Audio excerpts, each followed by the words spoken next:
and supermarket. Welcome everyone. Hi Jane, to our last podcast for the year. And it's episode 8, Leigh, which is our Christmas cooking event. We've got a heap of recipes to share. Well, Christmas is coming, and yes, even the mention of the word seems to evoke stress. We've made it easier by producing a video. It's cooking recipes plus an ebook that you can download.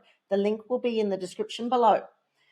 First up, we have a mains dish by David, who is our hubster in Carryong, which is on the Central Coast, cooking a pork knuckle from Handler's Meats. And Leigh and I have come up with some tips to help relieve that stress you were talking about, Leigh. So we want to bring back the joy and the occasion of eating together. What are your tips, Leigh?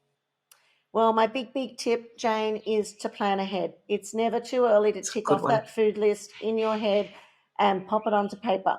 I'm going to start with nibbles. Okay, we're going to eat enough food. Don't bother. We're going to have, we should know by now that Christmas is an eating feast. So forget the nibbles. The number 2 is a glazed ham. Ham is, I guess, the most popular choice at Christmas. You can glaze it, prepare the glaze and glaze it a day or two before, and it reheats 100% perfectly. Oh, it's good. And I actually think it's better reheated. So the third one is the stuffing, of course.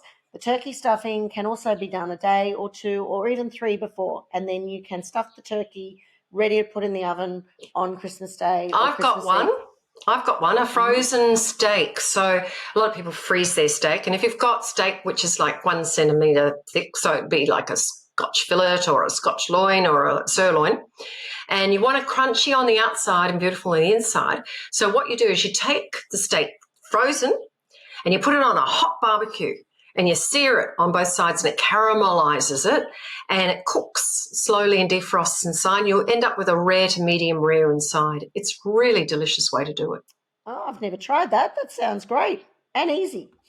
My next one is one of our family favourites for Christmas, the whole baked fish. So again, we usually do about a 3 kilo one, pre-wrap it in foil, pop it in the fridge and garnish it. I usually put lemon, capers, dill, red onion inside, and then I take the inside out when it's baked and use it for the garnish on top. It's so even easy. A bit of white wine, maybe. Yep. Oh no, we save that for drinking, Jane. And the other popular seafood item is the prawns. So if you're going to get prawns, do yourself a favour and order them peeled. If you can afford prawns at Christmas, you can afford to order them peeled, and it just makes it so much easier. On to veggies now. I highly recommend doing pre-baked veggie dishes. So like a mashed potato bake, a layered vegetable bake, a spinach and ricotta bake, something that you can do a few days ahead and just reheat. And I've got crunchy potatoes, which is a favourite. So what you do is you get the oven and you make it really hot, 200 centigrade, and then you take either brushed potatoes or royal blue, something like that. You peel them and you can keep them whole or halve them. You put them in a pan and then you get the kettle, boil it, and then you bring the hot water over and you pour it just over the top of the potatoes. You don't actually boil the potatoes, you just pour the hot water over them. And then you get a fork and you drain the water out, and you then get a fork and you break the surface. So it can either be in a colander or in the pan, however you want to do it, even a potato masher just to break the surface. Then you get a bit of oil and you can pour it over the potatoes. Then you get an oven tray, baking paper, put the potatoes on top and bake it for 20 minutes, and they come out so crispy. And they also make your house smell really beautiful, roast potatoes. That's right.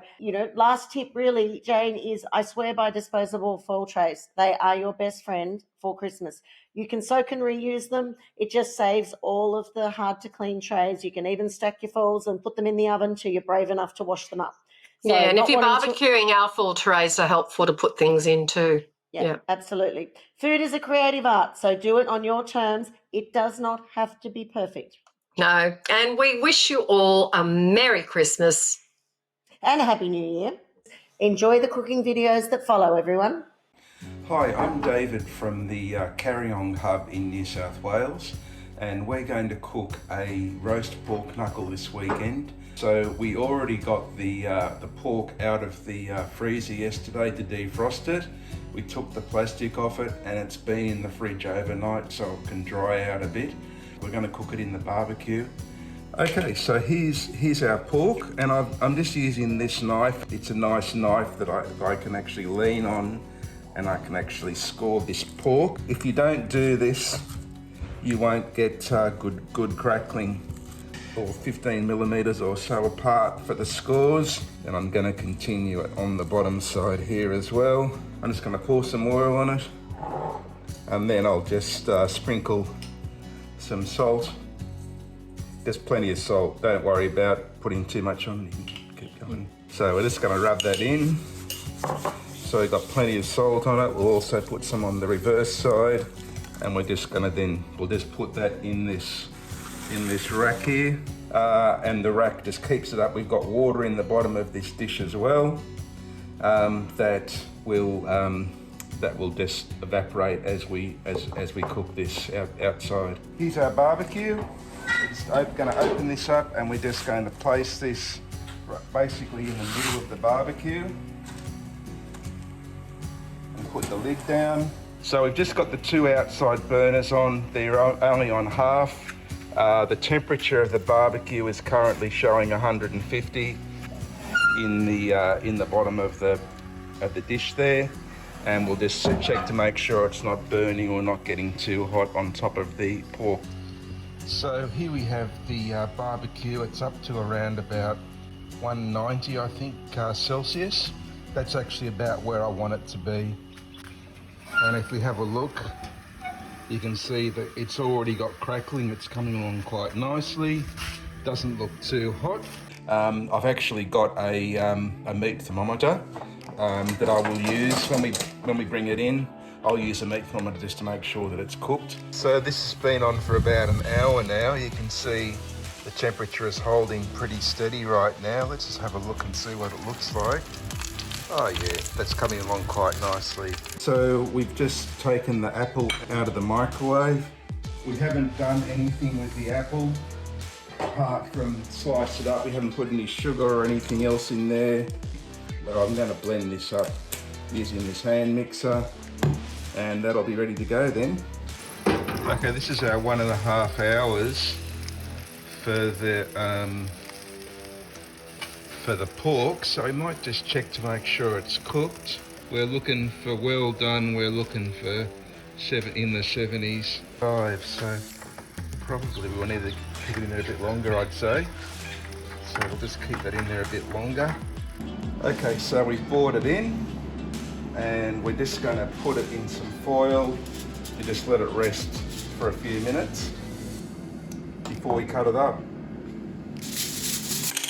Okay, so I'm going to just carve this up now, and we'll put it on the plates. Normally just use a knife, take the crackling off first. Can be a bit of a challenge sometimes, but it will come off. I normally use scissors just to cut up the crackling. My wife doesn't like crackling,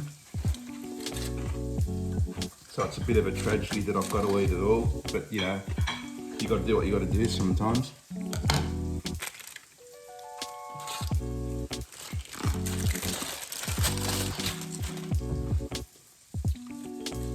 Now I'll just carve this up. And that's probably a bit more than we need, but some of it will no doubt make it into a doggy bag. So there we go. That's how you do a roasted pork knuckle with roast veggies. Hi everyone, I'm Zoe, Box TV 7 Hills Hubster, and today I want to share with you one of my favourite Christmas salads. It's a spiced sweet potato with chickpeas and candied pumpkin seeds. It's a really yummy one because it's got kind of that Christmassy spice to it that might remind you of gingerbread. I preheated the oven to 220 degrees so it's nice and hot. With the sweet potatoes, you can peel them. I like to keep the skin on, so just give them a bit of a wash to get off any dirt, and then chop them into kind of like 2 centimeter cubes. Okay, the echalotts, we just want to finely slice them. They will cook a bit quicker than the sweet potatoes, so if you put them to just one side in the tray, then you can take them out when they're done. Give it a bit of a mix. We'll break up the onion a bit. Alright, and then a couple of tablespoons of olive oil, a bit of salt, another little mix, and then our spices. So this is the ginger and cinnamon. Alright, just put that in. Try to put the onion in the middle a bit more because it will cook quicker. So put those in for, well, until they're nice and cooked, maybe 20-25 minutes. Okay, I'm just going to drain the chickpeas. A bit of a rinse and then just leave them to drain. For the candied pumpkin seeds, we need pumpkin seeds, sugar, our spices, and then we just need an egg white. Crack it in half and then kind of flip the yolk from one shell to the next. Careful not to cut the shell. And our sugar in there and our spices in there. And then just needs a good mix.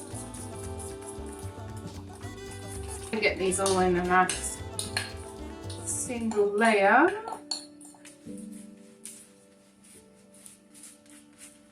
Now these only need about 15 minutes, so you can put them in after your sweet potato and onion has been cooking for about 10 minutes.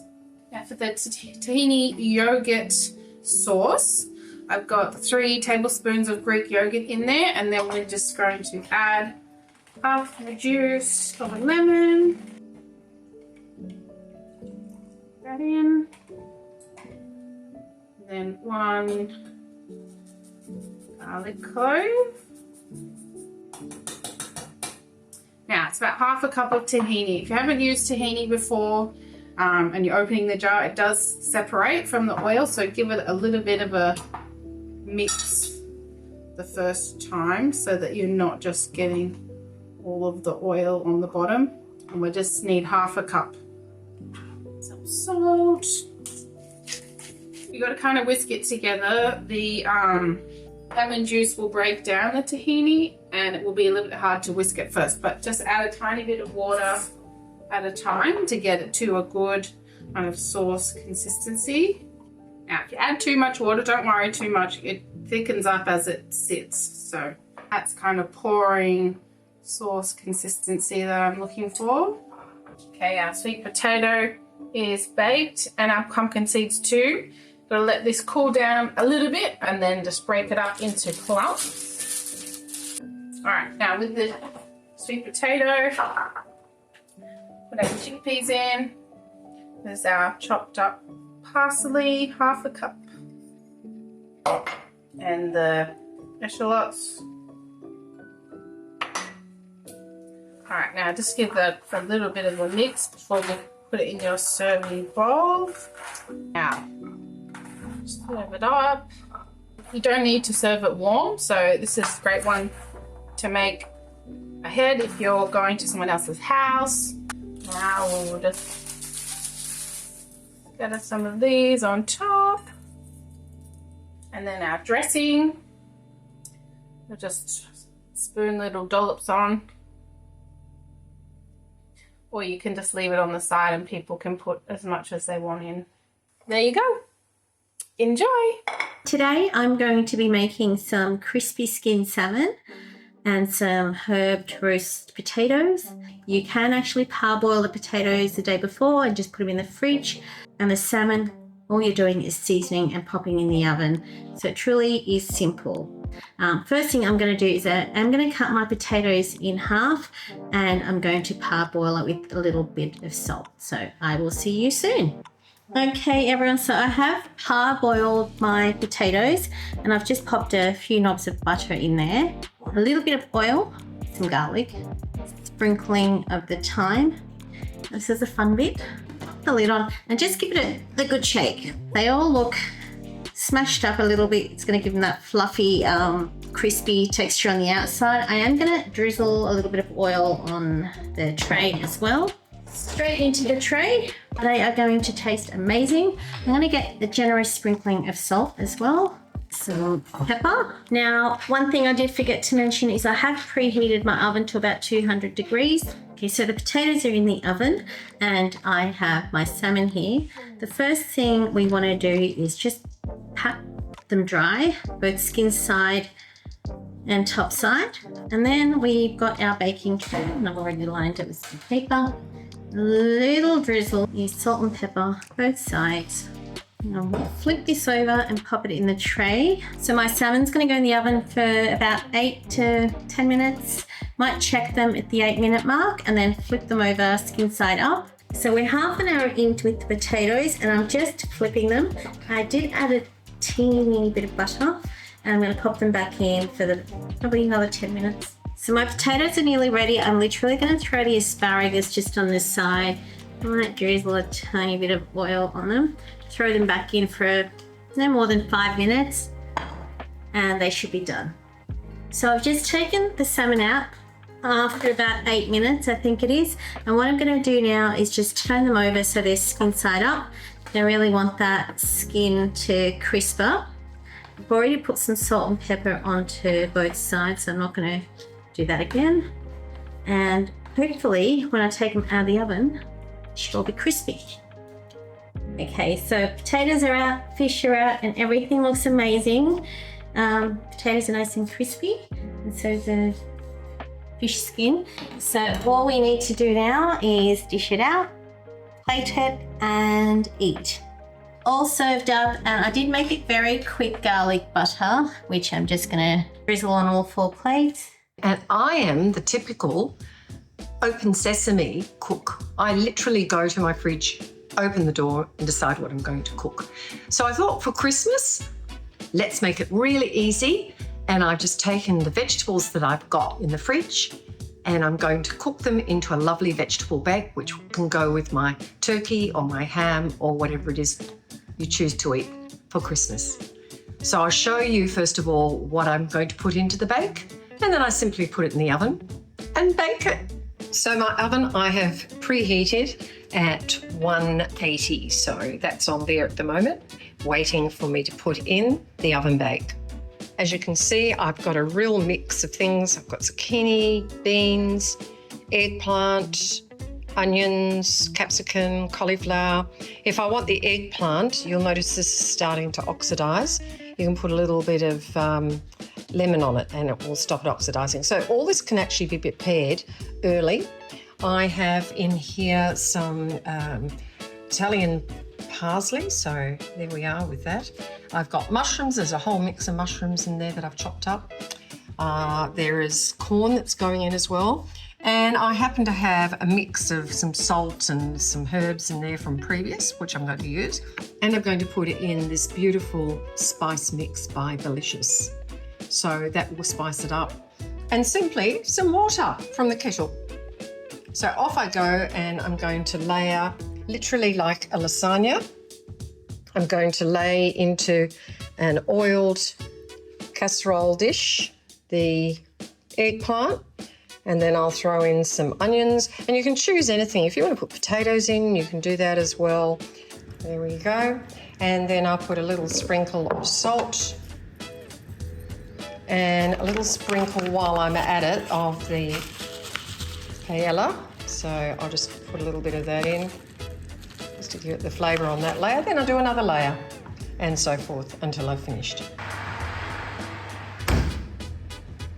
With the cheese on top, ready to melt. Delicious. That's what it looks like, straight out of the oven. Hi everyone, it's Leigh from the Barrel Box Divvy Hub. I'm also work on the Box Divvy team in Hub Development. You're seeing a few of us with our Christmas specials here. And today I'm going to whip up for you the stuffing for your turkey, or you can use it on your pork or in a chicken. It's an apple and rosemary stuffing. I found that I had a frozen loaf of the fig and raisin loaf from Shepard's in my freezer. So why use normal bread when you've got fig and raisin loaf, I say. The recipe also has apples, onions, lemon zest. I'm going to grate a nutmeg. It has 4 sausages in it. Now, I didn't order any sausages in my chilled order this week. So instead of using 4 sausages, I'm just going to use, because these are nice and thick, I'm going to just use 2 of the chorizo. They're also going to have a stronger flavour. Sausages also, you just take the sausages out of the casing. You could also use bacon in this. But using sausages out of their casing, even in a pasta dish or on a pizza, is also a brilliant way to use sausages rather than just cooking them like you would normally cook sausages. There's rosemary in the recipe. I grow my own rosemary, and look how big my sage has got lately. So I'm going to put some rosemary and sage. And it's super easy. And then, because it's not quite Christmas yet, I'm actually going to freeze it. That's part of my Christmas done and dusted. So the steps in your stuffing are magically prepared them here. Dicing up your onion, dicing up your apple. So 2 onions, 2 apples, 4 sausages. Then we're going to get a lemon. You're going to zest the lemon before you cut it in half. And then squeeze the lemon juice. Zest is in. I've put my rosemary and my thyme in, and I've also minced up the fig and raisin loaf, 6 slices of the fig and raisin loaf, and then most importantly, the nutmeg. So again, I always use whole nutmeg. I know it's a bit fiddlier, but I swear the flavour's better. So about a tablespoon or till it starts to add some of my fingers to the mix. I'm going to stir this baby through. And then we're going to gradually put the breadcrumbs in. Smells beautiful. It's as simple as that. If you don't want to stuff an animal, you can just put this on a tray and bake it and serve it on a tray. The other thing you might like to add is nuts. I always think pine nuts or almonds. I don't need to add currants or sultanas because guess what? They were in the fig and raisin loaf.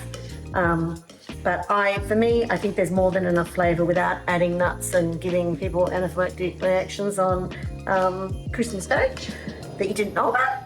So for myself, as I said, I'm actually going to put this in the freezer. So my stuffing's done, so I can just take it out the day before and defrost it and stuff. Get prepared. Do what you can now. Make December easier. Bye. I'm going to be making a healthier style Rocky Road treat using 3 simple ingredients, all available through Box TV. I have the trail mix and the walnuts mixed together here, and I've just sort of roughly chopped them into smaller bite-sized pieces, probably about 1/3 cup each. And I'm just going to cover them in our honest to goodness dark chocolate drops that I've just melted. Now I've probably used maybe about 1/3 to 1/2 cup of chocolate drops as well. I'm just going to mix them in. The next step is optional, but I have also just sprinkled a little bit of our honest to goodness Celtic sea salt over the top.